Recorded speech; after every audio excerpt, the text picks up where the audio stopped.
ลาบเด้อบัดนี้เด้ออันนี้มันลาบสร้างหนึ่งลาบซอยสดว่าท่านสิเริ่มกินเธอสองแล้วยกสองได้บัดนี้น่ะยกหนึ่งอันกินตัวครอฟฟิตยกที่สองนี่มันกินละซอยสดปากกดใหญ่มาเด้อพี่น้องมากินน้ำกันเด้อนะเดี๋ยวนี่จังไรปัจจุบันหัวโบนอกปัจจุบันโบแมนได้แล้วเพราะว่าอันนี้มีตั้งแต่กินดอกอยู่นี่นะมือนี้มือกี้มือวันอาทิตย์เด้มือวันอาทิตย์ปลาซอยสดปลาซอยสดใช่ปลาโคตรใหญ่แต่ว่าผมยังไม่ได้ปลาน้อยบัดลาบเรามันมวยประโคตรใหญ่บัดลาบมันเป็นต้นน้อยใครก็จะได้ตัวใหญ่ขึ้นไปหาพุ่นนี่บักโมบางอย่างเด้อคุณจะกินของหวานก็มีของเค็มก็มีบักเพชรกับหน่วยใหญ่ใหญ่เนี่ยเพชรอันนี้เด้อพี่น้องบักทั่วเตี้ยบักทั่วต้นตำๆมานะทั่วต้นตำต้นโบใหญ่มีเบิร์ดได้อยู่ได้กิน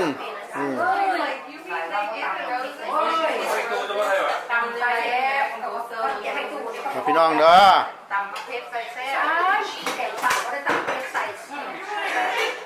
อันนี้โบแมนน่ะโบแมนเฮ็ดงานเฮ็ดเงินอย่างนี้อันนี้เฮ็ดกิน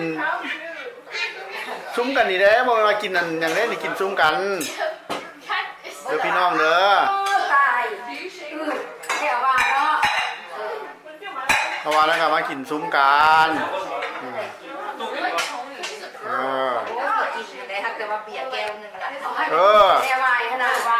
อันนี้เด้ออันนี้แม่นน่ะ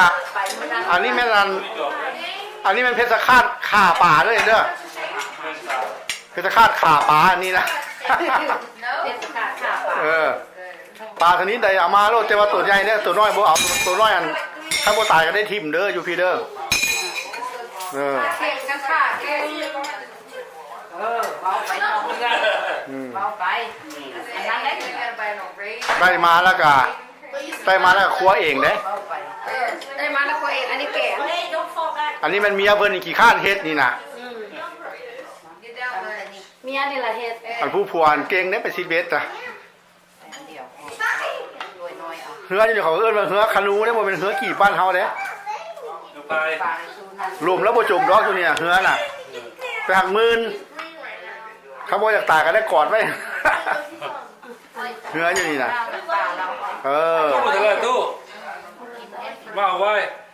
เข่าพูดแล้วกินข้าวเด้อยกที่สองเด้อพี่น้องเด้อนี่เด้อบ่แม่นยกเดี่ยวเด้ยกนี่มันยกกินลาบปลาคุณพอลงมาตัวไหนโอ้ตัวเด็กได้ดอกไฟนะเบิ่งไว้นี่ตั้งอย่างนี้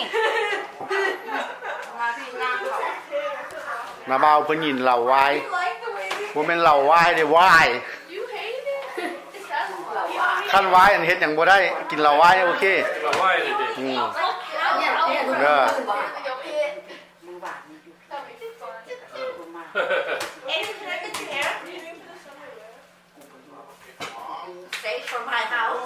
หมกเฮ็ดมาหลายเนี่ย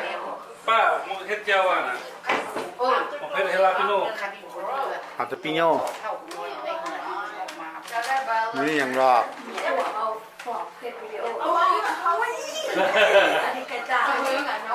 คนได้ยินดอก